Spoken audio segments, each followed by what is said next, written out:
What's up, y'all? Welcome back to the vlog. So, yeah, we about to do a recap of The Chi season 3. Y'all, this is the last season, which, like, my friend had told me, like, season 3 of The Chi is coming back on, coming back on this month. I'm like, season 3 of The Chi? What are you talking about? I, like, forgot about this whole show, and I watched season 1 and season 2, and I was really feeling it. Like, I was really into the show. So when I went ahead and rewatched season 2, like season 1 and season 2, getting ready for season 3, and then come to find out, Brandon, like one of the main characters, Brandon, is no longer on the show. Also, what's his name? Trey is no longer on the show. So, listen, this is about to be the last season. I don't really do show reviews on my channel. This is gonna be like my second one. I did one on the what was that movie? One Tyler Perry's movie. It was horrible, so I did a review on that. But yeah, y'all, let's get into the show. Let's talk about where is Keisha. Where y'all think Keisha at? Okay, I didn't do a recap on the first episode, but I'm here for episode 2, and I'm probably gonna do it. It's depending on how this video does. I'll do some more recaps. So on episode 2, we're trying to figure out where is Keisha, okay? And that's just from the first episode. We don't know where Keisha is at. She went to go see somebody. She went to go see someone on the bus like Sunday night after she left that. She didn't go to the funeral. She didn't go to Brandon's funeral. After she left her mom's wedding, to a new character that they just bombarded us with. Like, who is Dre? Her mom was dating some other lady that looked like she lived with them from the last season. Do y'all remember? I don't even remember if they even gave that lady a name, that character a name last season that Keisha and Kevin's mom was dating. I just remember that lady lived there because I remember Papa and them going to go get her some tampons. So, yeah, like, do y'all remember that? That's crazy. So, anyways, in the beginning of this episode, we still haven't found where Keisha is at. So, we just basically, it's hot in here. So, we're basically still looking for Keisha. Yeah, her brother has no idea where she's at. Her brother is pretty much like still covering for her because that's his sister. He knows she be going places. He knows she a little thotty. They done made her character into a little hot girl. Okay, last season she was dating that track. What was that track? The track coach from her high school. So we already know she a little thotty. Then she was messing around with Emmett, and Emmett. I don't know, like Emmett. I'm still like, is he, his character hasn't really developed enough for me to decide if he ain't shit or if he's gonna make something of himself. It looks like he's trying real hard to make something of himself, and that's kind of why I'm sad that they're ending. This is the last season, but yeah. So in the beginning, they have like a flashback of Keisha in the car with her mom, and Keisha is like trying to fight for her brother to get her birth control back because he thought it were mints, of course. And he ate one of her birth control pills. So I stopped and I was like, when I seen that, I was like, oh, these kids can get birth control without the parents knowing. And it must be free because I know she ain't paid for it. Did she pay for birth control? But, her mom finds out because Kevin ends up getting her in trouble. Or, Kevin got her in trouble is what she says. But the mom finds out and has a talk with her. She's all mad. The mom appears to be mad. Keisha's mom appears to be mad that Keisha is on birth control. And I'm just like, first of all, like, how you ain't know she was on birth control? Why you on, but I can kind of, if you put everything together and kind of look at the show, her mom is a working mom. She's trying her, she's trying. So she's not really paying attention to these kids all that much. Like, she didn't know that Kevin had shot somebody. She didn't know that Keisha, and then, like, did she know that Keisha was sleeping around with Emmett, or did she not know that Keisha was sleeping with Emmett? And Emmett was sneaking into her room, her bedroom at night. You know, she didn't know that Keisha was dealing with the whole track coach. She didn't know Keisha was dealing with a pedophile. So, you know, she don't know that she's on birth control. But then it's like, I wasn't even mad at Keisha because, okay, girl, you know you out here doing what it does. You getting it in. So, okay, get on birth control. That's the responsible thing to do. That's what I'm going to say, okay? For her, that was very responsible. She went ahead and protected herself because she wasn't about to let Emmett get her pregnant. No, ma'am. So, yeah. So, in the beginning, her mom finds out that she's on birth control, and I'm just like, girl, you didn't know your daughter was having sex? Like, come on now. Okay, and then also in the car, Keisha was already talking about Dre. So she was on the phone with her homegirl in the back seat talking about Dre, and her mama in the front seat just riding. Like, me as a parent, if I hear my daughter in the back seat, my teenage daughter in the back seat talking about some dude got lips for days, like, who are you talking to, sweetheart? Who you on the phone with? What y'all talking about? You know what I'm saying? Like, and if I don't get an answer, then I'm going through your phone, like, when you go to sleep, period. Okay? So, after that, her brother, like, goes to her room and he's searching for her because that was just a flashback. Because, you know, they got to try to make up and give us some type of whack story for what happened. You know, what we missed since the last 2 seasons, what's been going on. So her brother's like in her room rummaging through her stuff, trying to text her friends like, yo, Keisha been gone for 2 days. This is not really like her. Where is that? But he's still trying to hide it from her mom. And it's just like crazy. Like, you know, I would have been alarmed. Like, you know, your daughter's been gone for 2 days. You know, like, we gonna get to that part when she goes to the school and try to get Buck. And it's just like, girl, yo, hold on, baby. You know? So the next... Okay, girl, so let's get into the next scene, okay? So the next scene, Emmett is catering one of his baby mamas. I think it's baby mama number 2. I can't remember the girl's name. I don't know if they ever went over their names. Maybe that time when Emmett had got them all together for that child support thing where he didn't want to be on child support. But the dark-skinned one, the dark-skinned chubby one, she has him catering her cousin's baby shower, okay? Whole time, like, she is so thirsty. If y'all watched it, y'all already see her. Like, look at her. She's so thirsty, smiling in his face.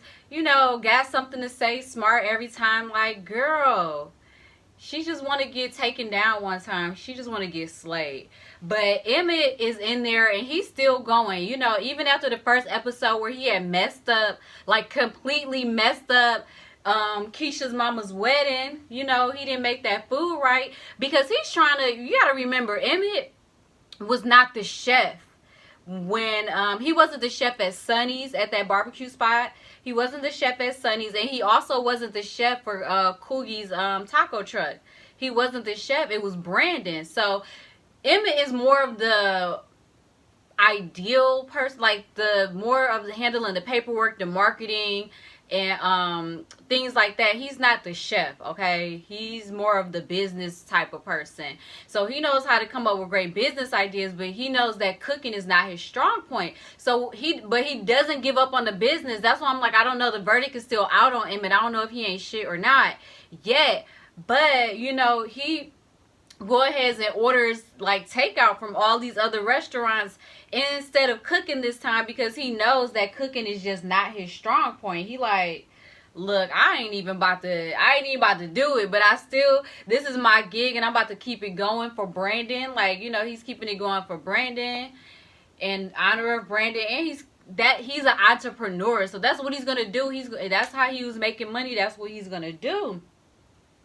But girl, yes, the baby shower was ratchet AF. Okay, y'all cannot tell me. I was like, where did they get these girls from? Decatur?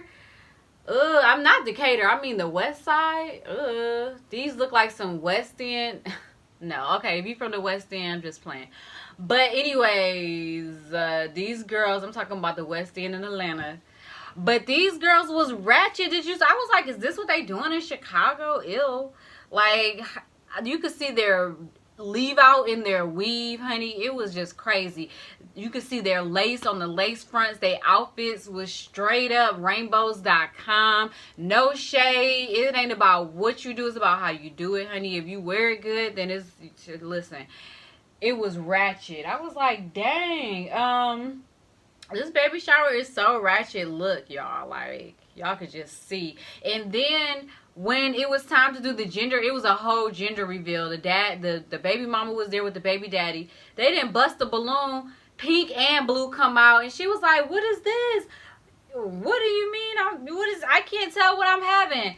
This chick talking about, girl, you having twins. You having a boy and a girl. And she like, twins? I already got 4 kids. Oh my God. And I'm just like, how you ain't know? How you this far along? Like, this is when the producers or whoever's writing the script is playing with me. Stop playing with me. Stop playing with me. Don't play with me.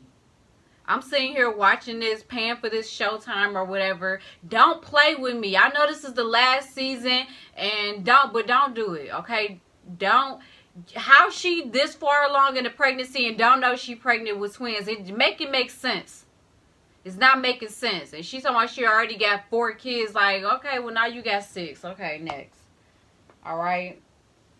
That was just like, that was too much. So let's go to the next scene. Okay. Okay, so in the next clip, like the next part of the show, the next scene, okay, let's get it right. In the next scene, Ronnie is collecting cans, y'all. Like, this is what he's doing. I still don't know where Miss Ethel was at. Like, the last episode, I believe Ronnie had went to his grandma's house, Miss Ethel's house, and there was an eviction notice on the door. And y'all know they was trying to get her out of her house because they were trying to regentrify the neighborhood. So I'm like, where's your grandma at? You out here collecting cans? Like, grandma was paying her rent and stuff with her Social Security and stuff. So I don't know where Miss Ethel is at, and I'm curious to see if we're going to find out where Miss Ethel was at throughout the rest of the season. I don't know how many episodes are in this season. I got to check and see, but are we going to see where his grandma is at? Because where's Miss Ethel? Like, she do not play that. And even Emmett's mom, Miss Washington, she hasn't even said anything about Miss Ethel or brought Miss Ethel up. So it's just like, where's Miss Ethel? But yeah, he out here collecting cans for money or whatever, and that's what Ronnie is doing. And I just want to know where his grandma at. But in the next scene, we got to get back to Keisha's mama. Okay, so Keisha's mom and her boyfriend or girlfriend, you know, her girlfriend, I don't know what her pronoun is gonna be. I'm assuming is, or her husband, her wife, husband, whatever. It's 2 women. One of them looks real masculine. Her and Keisha's mom and Dre went up to Keisha's school, and Keisha's mom was like going off on the principal, like, why y'all ain't call me because my daughter been missing school? Why y'all ain't call me? And it's y'all responsibility to be doing X, Y, and Z, and this don't make no sense. And she just going off on the principal, and the principal like, it's your responsibility to make sure she coming to school. She ain't been to school regularly in a minute now, so you better get on out of here with all that. And I was thinking the same thing too, like, y'all, you know, if y'all got kids, teenage kids, you gotta watch them because they are stupid. Like, they not thinking right, and they think that they are, but really they're just not the smartest. So while you up at the school getting butt with the principal like, you need to get on your job. Like, why you ain't been keeping up with your daughter? Don't come up here with that bullshit. Okay, we gonna keep this on a positive note and pray, you know, and say that she's gonna come home safely. But yeah, and it was like her mom. I remember one part. Her mom was like, I know my daughter, you know, when she was going up to the school to check on her, she was like, I know my daughter. She may not come home or something, but she ain't gonna skip no school. She may miss a meal, but she ain't gonna skip school. I was like, you know your daughter, but in that last scene, you ain't know she was on birth control. Last season, you ain't know she was getting molested by a whole pedophile, because that's what he was. You know, even if it was consensual for her, that was a grown man and he knew what it was and he's dating kids. And she was doing what it do with Emmett. So, you don't know nothing, sweetie. And that's the problem, okay? So, let's go to the next scene, okay? Okay, so in the next scene, yeah, I'm drinking my tea. This iced tea, okay? It's too hot for all that other stuff. We drinking iced tea. So in the next scene, Duda, Jake comes into the house that he and Duda now lives at, because Duda has now gotten custody of Jake because they didn't kill Reg in the last season. And then they didn't even really close that. That's the thing that kind of messed me up. Like, y'all didn't even tell us if Reg is really dead. We didn't have a funeral for Reg. So are y'all leaving that open because he may have survived that shooting, or what's going on there? But I don't believe so, because if this is going to be the last season, might as well just leave him dead. You know, what's the point of, bringing him back or saying he recovered somewhere? But anyway, Jake comes in the house with his sneakers on, and Duda's like, this is the 5th time I done told you to stop running around my house with your sneakers on or whatever. And he's like, do you want to go live with your brother Trey? So Jake is like, how I'm going to live with Trey? Trey is dead. And no, I don't want to live with Trey. I want to live here with you. So Duda tells him that, Trey is here and Trey didn't came back for you. And that's, keep it up. That's where you're going to be at. Okay? So that's pretty much what happens in that scene. Yeah, so before we even get to the next scene, like, Jake tells Duda that Trey is dead to him because Trey has been gone for so long. Like, I believe that he really feels like Trey left him or something, or abandoned him, something like his mom. But y'all, tell me this. Y'all cannot tell me, when y'all was watching the first season, Imani, Trey's girlfriend, y'all didn't think she was a tranny. She's a transvestite. I'm saying tranny for short. No disrespect, no shade. I'm saying tranny. And I knew that was a tranny. Like, I have been watching Pose.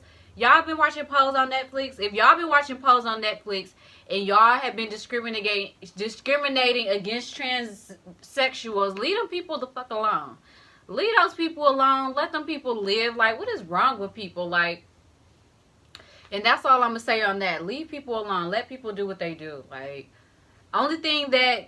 Okay, let's talk about the next scene, okay? Only thing I'm going to say something about the trannies, or the guys that like transgenders. Like, I'm going to say something about that. But first, the guys that want to play straight but will, date a transsexual. I'm gonna say something about that. But Jake's brother starts telling his story. Like, so the scene comes on and Jake's brother is getting his haircut. Trey getting his haircut by Imani, the man that dresses as a woman, the transsexual. So I'm like, I was watching, I'm like, he got his woman. Well, I was like, what man about to let his woman cut his hair? And I was like, this ain't no woman. Like, I know female barbers, but I haven't seen a real feminine female barber like this. Not yet. I'm not saying there's one out there, but I haven't seen it.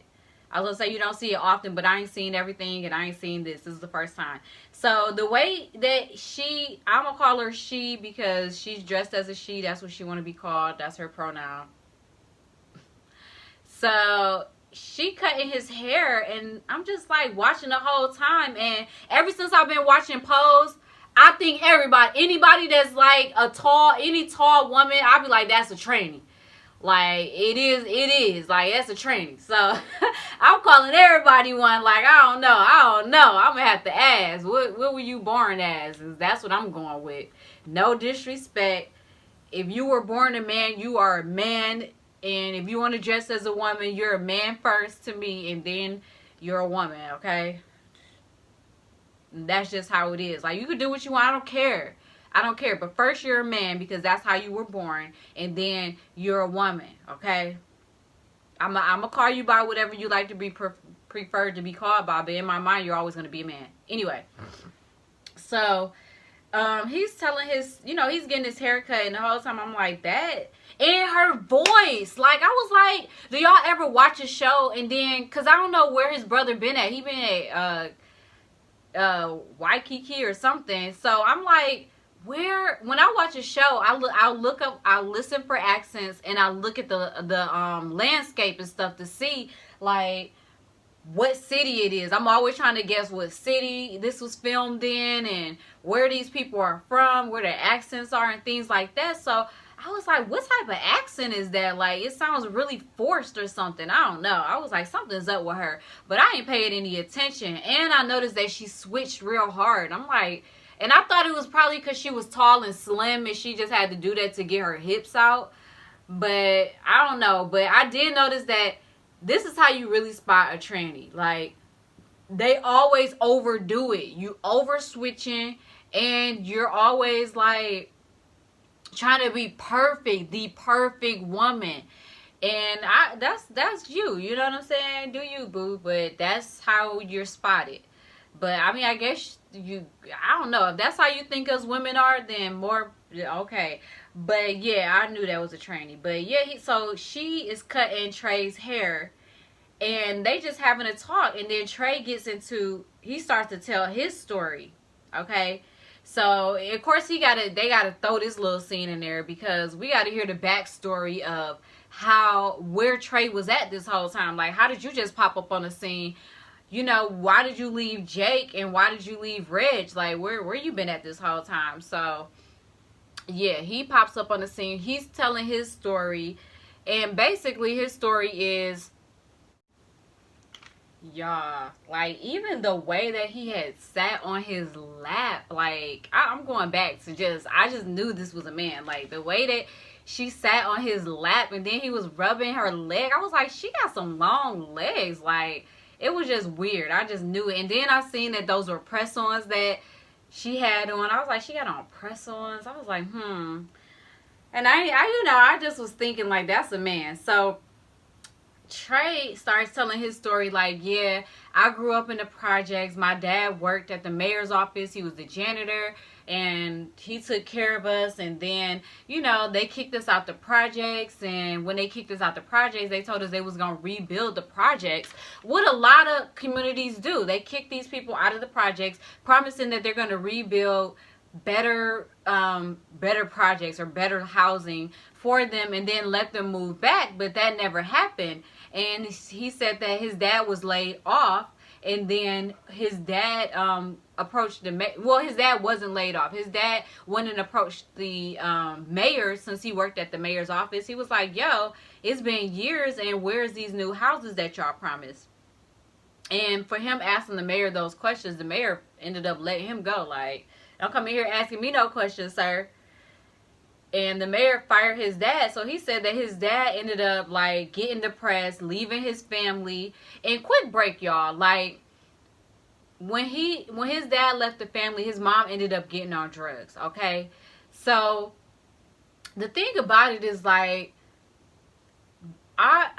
that's something that really, like, was a turning point in this story. That's the story that they're giving us. How, they had to fit him back into the story. But, like, it's really sad that that's the case for some of these families. Like, these families were, displaced because their housing was displaced. Some people depend on that type of living in order to help them get somewhere as a stepping stool in life. And then when it's taken away, they feel knocked down again. And then they could really fall into a depression, which is what seems like happened to Trey's dad. So his dad pretty much fell into a depression, ended up leaving the family. So he left the mom. The mom ended up turning to drugs, which I don't want to say was inevitable, but the way that they be painting out these families and the way that things happen, and I cannot speak from experience. I've never lived in the projects. I've grew up in the suburbs, but from the stories and the things that I hear, I guess it's a mentality thing, like, oh, okay, well, I guess, his mom was like, I'm just going to turn to drugs, and she ended up getting on crack. And then it's like the dad, You was a janitor at this office for all these years. You took, you know, the way Trey painted the picture. He took so much pride in his work. Like, he was a hardworking man. How you just gonna give up on your family? I felt like that was some cowardly stuff to do, to just give up on your family, your son and your wife, you know, your baby mama, whatever y'all had going, and then just leave. Like, it was really sad. And then it reminded me of the debate. Did y'all watch that debate with T.I. and Candace Owens, and how Candace Owens was saying that how the welfare system and how black homes are just, you know, the fathers aren't in the homes and the fathers aren't around, and that's a problem with the community, and the issue why black votes aren't going to matter, and black women aren't having as many children as we used to, and how South Americans or Hispanics or whatever you want to call Mexicans are now becoming the minority quickly because they're having a lot of children illegally. And that's off the subject. Like, I can make a whole video about that too and my feelings on that, but I totally agree with that part of her debate. And I wish that T.I. would have just shut his mouth and let this woman say what she had to say. Like, sometimes I'll be like, T.I. is working with the agenda, because, like, why are you over talking this woman? And y'all, I should link, if I can find the original debate, I'm gonna link it in the description box, and y'all be sure to sound off in the comments. But these black men need to stand up and take care of their children and take care of these women. You know, like, where are these black men that, you know, only time we hear about them is when they're being killed in the streets. But these black men need to take care of their mental health. I know a lot of us females, women of color, are now really taking care of our mental health and everything. But yeah, there is benefit of there being a male presence in the home, and we need that male presence. These children need this two-family home, or that co-parenting presence. It has to be there. And but moving on, he's talking about how his father left, and when his father left, he started selling drugs. He started basically taking over, and he was still like maybe Jake's age now, about 15. So that was his whole story, and he ended up going away and things like that. And I guess, I don't know, did he go to jail? I can't remember if he had been in jail all this time, because I don't know when he linked up with this man or woman, the transsexual. But yeah, that ended up happening. And yeah, so he basically just giving his story, and he's saying that he felt unwanted when his dad left. And I was like, that's why these men, you know, we be trying to hold them to a certain standard, like, y'all grow up and be men. But these men also need to have some mental health. They need to be taken care of mentally, the same way that the women are seeking mental health. So I'm gonna put a prayer out there for the brothers. You know, let their healing begin. All last decade we focused on the black hair care and learning how to grow our natural hair out. Let this year we take care of our mental health. The next decade, let us take care of our mental health and rebuilding a community and coming together. So moving on, yeah, he just spills all that information out, and then on to the next scene. Y'all, so in the next scene, while we talking about, it's a short scene where Ronnie is in the bar. Of course, he stay around some liquor, and he's talking to his friends and stuff about where he been. I don't know who these two dudes are. Like, I guess they sell drugs. I don't know who those two dudes are. Y'all know those two dudes he always hanging with. But let me go ahead and plug this video right here. If y'all have not seen my cult video, how I was in a cult, make sure you check out that video. There is a funny little story in there. I can laugh about it now, but it wasn't funny at the time. But yeah, they telling him, like, where you been at? You acting like you in a cult. I know you in a cult. But yeah, that's what happened in that scene. So the next scene after that, Miss Washington, honey. Miss Washington and Miss Mom is speed dating, and she just doing it horribly. Like, you know, she ain't been out nowhere. She speed dating and don't like talking to these men about crazy stuff, like talking about she got grandkids, and they asking her what's her hobbies, and she's just like, I don't have any hobbies. And I'm like, that's what, you know, at this point she's just last season she almost smashed Emmett's dad, you know, her baby daddy, after he ain't took care of her son, and then came back and asked for his child support money back because Emmett was staying with him for a little time, and Emmett was paying rent. He's talking about he's staying with me, I'm gonna need some of that child support money back. Just a classic fuck boy, okay, period. That's what her baby daddy is, and she almost smashed him. I'm like, girl, you are just, right now you are desperate. Like, where's your self-esteem? Where's your self-respect? Like, she done lost all of it. And she's not a bad looking woman. Like, I knew she had lost it when she was dating Ronnie, after she knew Ronnie had killed Coogie. Like, friend, like, where are your friends at to tell you that you didn't fell off? Okay, so she's speed dating and everything, messing it all up. It was just horrible, honey. Like, girl, she needs to just invest in herself. Like, find something to do with yourself. You know, lift yourself up. Get yourself together before you start going to look for a man. I know it's been a while, but baby, like, you can't be out here dating murderers and alcoholics and your deadbeat baby daddy. Like, girl, that's a no. And then, y'all, when she asked that man what part of Asia is he from, I was like, ooh.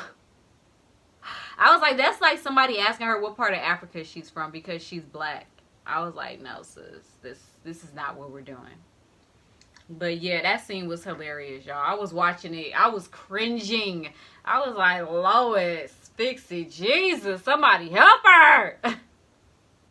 Y'all, so the next scene is real short. We find out that Ronnie is living somewhere with some homeless people. Like, you know how the homeless people be living in those little under the passway, under bridges and stuff. We find out that he's living there. And there is a small scene where the white guy, I don't know, I forgot his name, but the white guy, he's a bum. And he's like, hey, y'all want a phone? So that part was like important because I'm like, okay, he collects phones from off the street or whatever. So maybe he might know something about Keisha. So we got to keep that in mind. Like, does he know where Keisha is, or did he see something? Because why does he have her phone? But then again, on the last episode, we seen that her phone was left in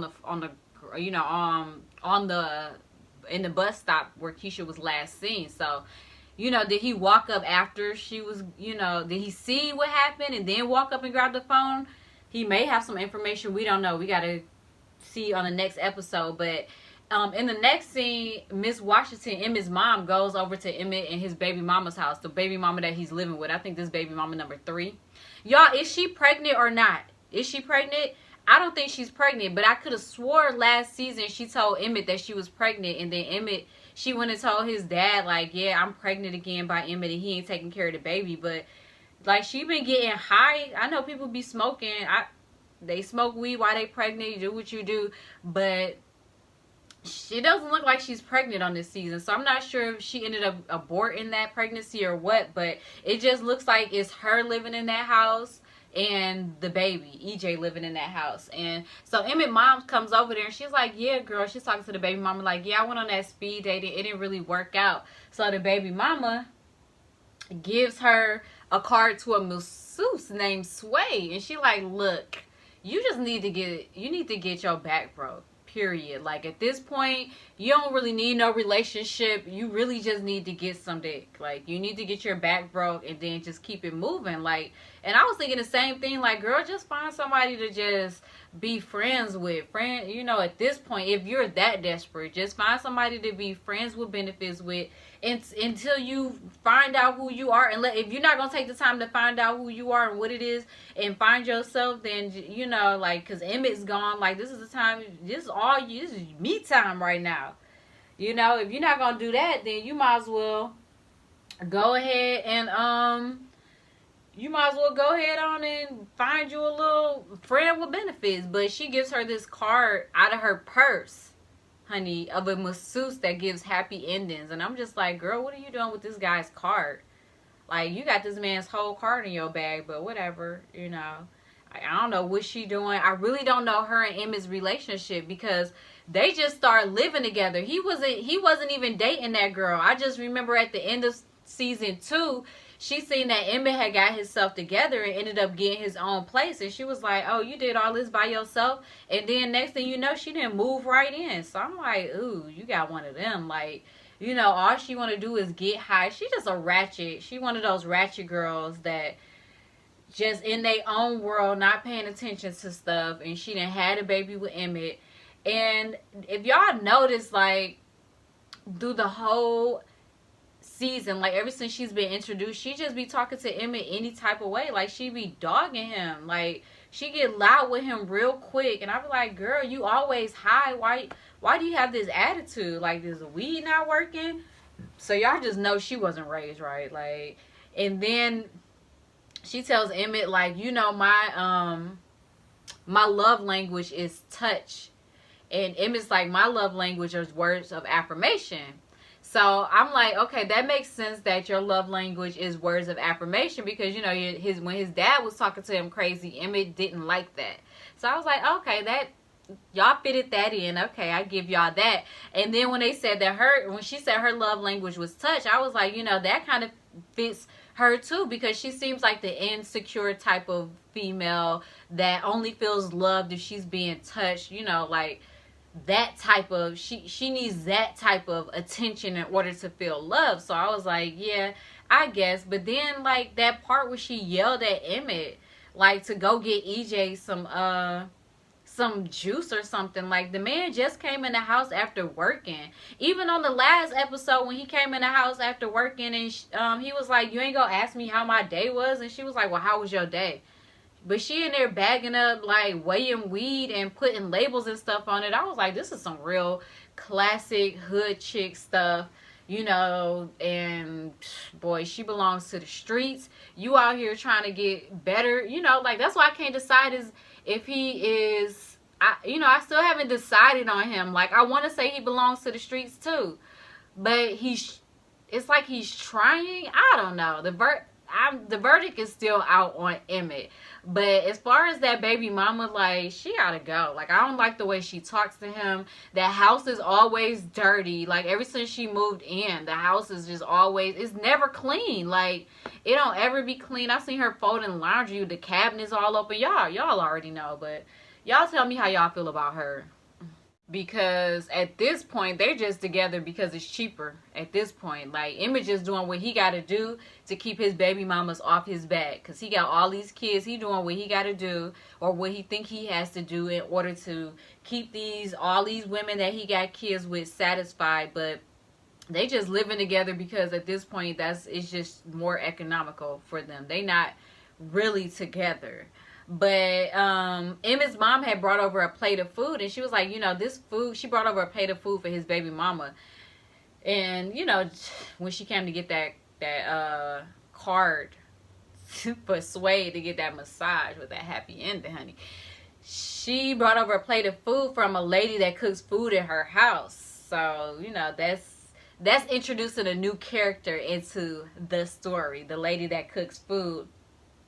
But even then, Emmett was like, dang, my mama brought you this food, she ain't bring me nothing. And she was like, Emmett, ain't nobody doing nothing for you. Like, you know, just the way she was talking to him, like, don't nobody care about you. And I'm just like, dang, the man is trying. You know what I'm saying? Like, I feel like Emmett would be faithful if he had a good woman. Like, if he had a good woman that had the same type of hustle as he has, then he would be okay. Like, he wouldn't be out here in these streets cheating. But yeah, the next scene is Trey ends up going out with Imani. Imani's like, okay, we going out tonight.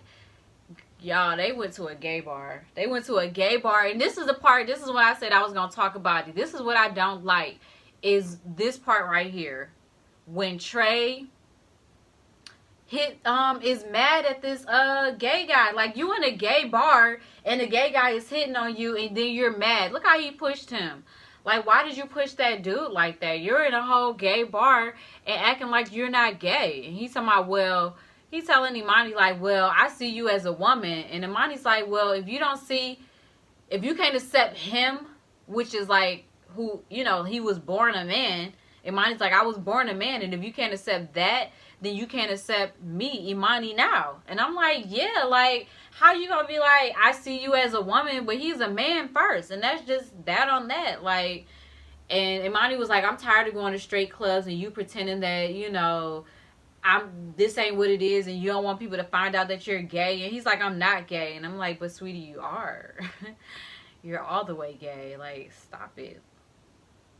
A man being with another man is gay. If you're bisexual, you're gay. And if you're with the same sex, you're gay. And that's just, it is what it is. Like, I don't care what you do, just own it. Like, I mean, me personally, like, that's how I feel. Like, I don't care what you do, just own it. And just, and that's why I didn't want Jake to go with Trey too, because I'm like, this man can't even acknowledge the fact that he's gay. Like, how you about to raise somebody's son? Boy, you ain't even, you gotta finish raising yourself and coming to an understanding that you're gay. But even after that, so the next scene is Dro ends up, we're back. So now, okay, y'all, let's bring it on back. Because if you're watching this, I guess you watched the show. But Dro, Keisha's new mother-in-law or father-in-law, her mom's in a same-sex marriage too. So she goes looking for Keisha. She didn't caught the bus. She is got find your iPhone or whatever it is, whatever they using on here, pretty much. And she's tracked Keisha's phone to this homeless guy. And when she gets down there, she actually finds Ronnie. She finds Ronnie down there, and she like, Ronnie, I know you had something to do with it because I tracked her phone down here, and if I find out, I'm gonna kill you. Y'all, when she said that, all them bums stood up. Did y'all see that part when that midget stood up when she pulled out that mace? Hold on. When she went to go reach in her pocket, y'all, when she reached in her pocket to pull out that mace, I was watching it like, what's she about to do? Because the last episode, she whipped out that dildo, and I was like, what? No, did y'all see that? When she whipped out that dildo, I was dead. I had to rewind it. I watched the whole episode over again. Like, did she have that strap on? It was a strap on. I was like, did she have that on during the wedding? I couldn't even tell. Like, what was in that pants? Y'all, that thing was like, boing. I was like, what? Oh, y'all ain't playing. I was like, y'all ain't playing. Okay. Come on with it. Make it all inclusive. Okay. But yeah, she pulled out that mace. I was like, girl, where's your strap at? What you about to do with that mace? I was like, oh my gosh. So all that butch feeling that I had for her was just out the window when she pulled out that mace. I was like, girl, you should have pulled out a strap. Get out of here. But I'm talking about a gun, not the strap on. But yeah, she found Keisha's phone. The white guy had it. So the white guy ended up having her phone. And, because, he'd be picking phones up. So that's why I'm like, how is that going to tie into, like, the rest of the season? Are we going to end up, is the white guy going to end up telling us that he's seen Keisha go somewhere? Or somebody pick, what happened? Like, what happened where Keisha's phone was just left? Was she taken? What happened? But after she gets the phone, after Joe gets the phone and goes home, that's when Kevin finally decides to tell the truth to the police officer. Like, yo, I ain't seen her since Sunday. I heard from her friend at school that she went to go see her new boyfriend. Her mom like, what new boyfriend? I'm like, oh, but I thought you knew your daughter. I thought you knew. Like, and then like, you ain't think to do the track my iPhone when she was missing it the first time? Like, y'all, I don't know. I digress. Okay, but when after that scene, that's when they was like, we don't know what's going on. And then after Kevin said she was with her boyfriend, and the police was like, oh, we already know. Like, it was like an open and closed case, like, because these little girls don't be listening. Y'all little girls need to listen to y'all parents. If y'all watching this and you made it this far, you need to listen to your parents and tell somebody where you going. Like, come on now, at least do that. Shoot, tell somebody you trust where you going and what you doing, how you moving. Shoot. But and she had her brother who she could have told. Like, why didn't you tell your brother? He had your back. He was gonna hold out. He already had held out. But after that had happened, Kevin was like, oh, he didn't see in the police eyes, like, oh, they not about to go look for my sister. They just like an open and closed case. They about to just be like, whatever, she done ran off with a dude. She a fast teenager, about to go to college. She almost grown, whatever. But he was like, I'm about to go find my sister. Like, y'all got me messed up. So he ends up going over to the guy's house, y'all. He went over to the guy's house, but that's in a later scene. Let's talk about the next scene. We gonna get to that scene where Kevin ain't playing no games. Y'all already know Kevin a real shooter out here, okay? So the next scene is Emmett goes over to the lady who cooks at her house, y'all. So he gets over to the lady's house. And the lady, she come to find out she operating a whole restaurant outside of her house. So, you know, Emmett's coming up to her door like, I'm looking for Dominique. And she like, who are you? Okay. I don't even know who you are. Like, you know, because she got to be careful because she's running an illegal establishment outside of her house. Her whole house is set up as a nice restaurant. You know, it looked nice to me. But she asked Emmett, she was like, if you are who you say you are, you know, I heard your third leg got hang time. Bang, bang, bang, bang time. Let me see it. So Emmett like, Emmett whips it out. And I'm just like, okay, Keisha. You know, her name ain't Keisha. I don't know why I called her Keisha, but that seemed like something Keisha would do. But I'm like, okay, girl. But yeah, that's Lala. So Lala is introduced into the season. But yeah, y'all, when Lala asked him to see that, and then she ended up inviting him in the house, and you know, Emmett did his little spill, his business spill, like, I want you to join my team, I want us to work together. You know, Emmett be about his bread and about building something, and the chemistry there, you already know he about to end up doing something with Dominique. But I was like, okay, you know, this is a character I could probably relate to. But when Emmett was telling her about the food business and how he's keeping it open in memory of Emmett, Dominique was like, Emmett in remembrance of Brandon, Dominique was like, Brandon ain't shit, or he wasn't shit. And I was like, okay, girl, well, tell us how you really feel. I'm here for it. You know what I'm saying? But I was like, is this how they gonna slide in how Brandon ended up getting murdered? Because, you know, he did end up off of the show out of nowhere because of everything that happened off scene. So he ended up getting fired from the show. That's why he didn't return, and they had to kill off his character. So I'm like, is this how y'all gonna tell us how he died? You know, and what happened? Because how y'all just gonna make up a story? I'm interested to know, y'all. Like, what are they gonna say? Because his character was painted out to be a guy that was trying his hardest to be good. And now here you got this woman talking about he wasn't shit. So I'm like, okay. But yeah, I was liking the vibe between Emmett and Dominique. I was like, okay, yeah, young man. But I don't know, like, I'm not attracted to Emmett. Like, he got all this baby mamas, all this extra stuff. Y'all look at me. I'm trying to be Dominique. But yeah, Lala playing that role. And I'm excited to see where her role leads in the rest of the season. Yes, y'all. I'm really feeling the chemistry between them two. I already know that Emmett about to take her down. Like, ain't she a little bit older? I don't know. Like, not old like Emmett's mom, but like, she old enough to be Emmett's big sister or something, or his auntie or something, you know, like.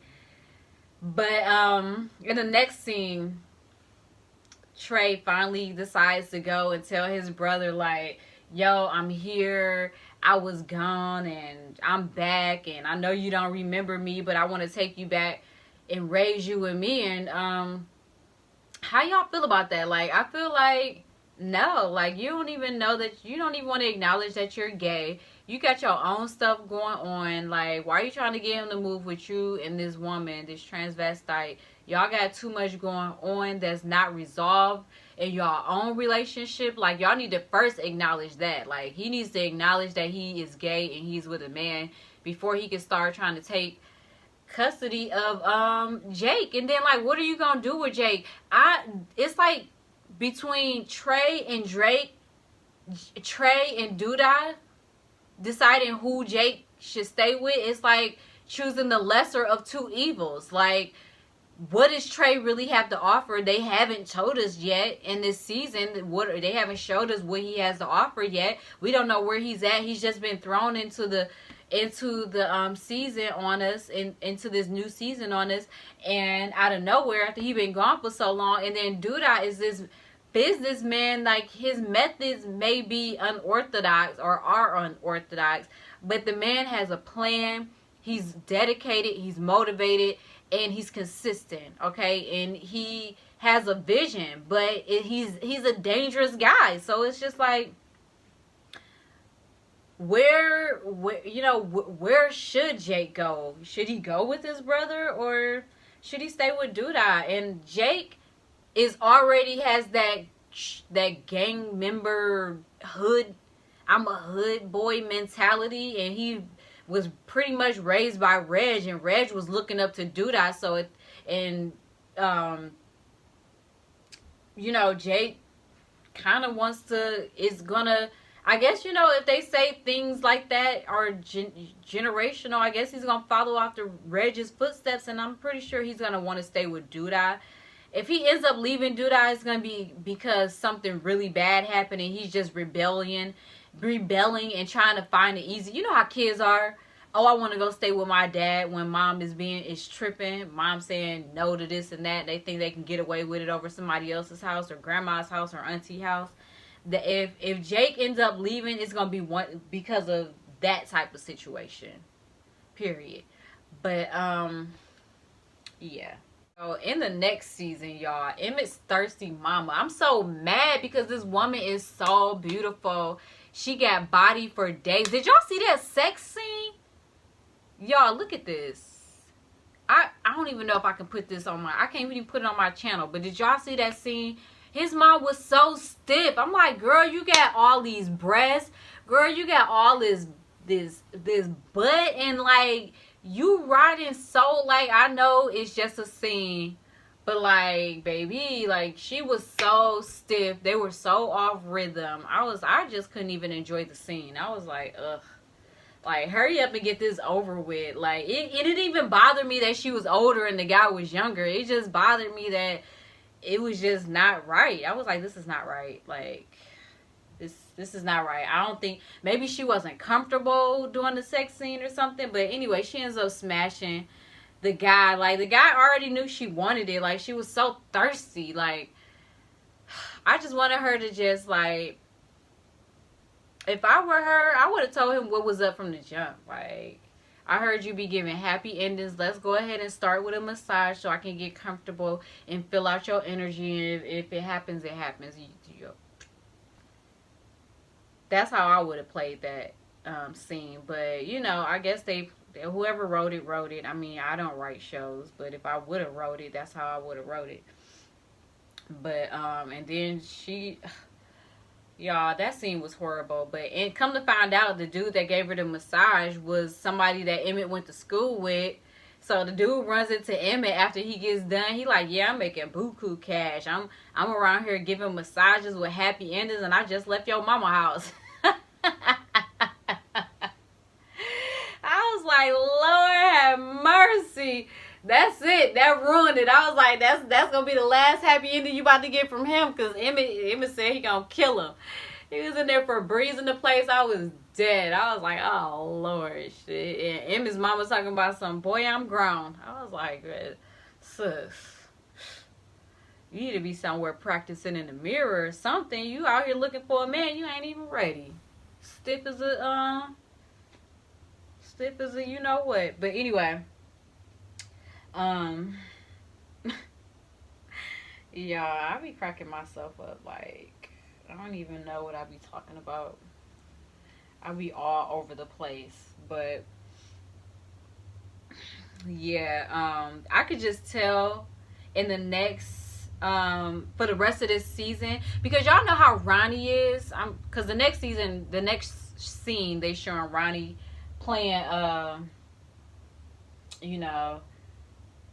they show Ronnie and Dre down there talking to each other and exchanging words. But after that whole scene happened, I was like, I could tell, because Ronnie is somebody that needs something to do. He's like a super saver hoe or something like that. Like he needs to be assigned to doing something big, whether for somebody else. He's not gonna do it for himself. He's gonna only find fulfillment if he's thinking he's doing something big for someone else. So I already know that he's already assigned himself the task of finding Keisha. You know, that's gonna be his role this whole season. And if I'm wrong, we gonna see. But I'm pretty sure I'm right. I'm pretty sure that's gonna be his role when he need to be finding his grandma. Where's his grandma at? While he out here living in the daggone bridge, underpass, a highway underpass. Where is Miss Ethel at? I want to know. But yeah, y'all. And then yeah, the way that this episode ends is Kevin goes and he basically confronts the dude that Keisha was supposed to be going to go see or that was dating, and the dude pulls a gun out on him. And Kevin was like, I ain't scared. You know what I'm saying? Papa was like, I'm scared. Kevin like, shut up. I ain't scared. Where my sister at, bruh? So I'm excited to see the next episode. I'm going to rewatch it to see if there's any little nuances or little, you know, something that I missed that's kind of put things together. You know how they be leaving stuff on the floor or things on the wall and things like that. Anything that I missed. And I'm excited to see Candy. I wonder if they're going to introduce Candy into, because, you know, Candy is from the Real Housewives of Atlanta is in this season 2. So I want to see how they're going to introduce her character and who I think she has something to do with Duda. She's either going to be like his girlfriend or something like that, or some or associate, some type of way. But I'm excited to see it, y'all. I hope y'all enjoyed this review. I hope you enjoyed my commentary. I really enjoyed this episode. I'm already enjoying the season more than what I thought I would. And y'all, thanks for watching. It's been real. Y'all be easy. Peace.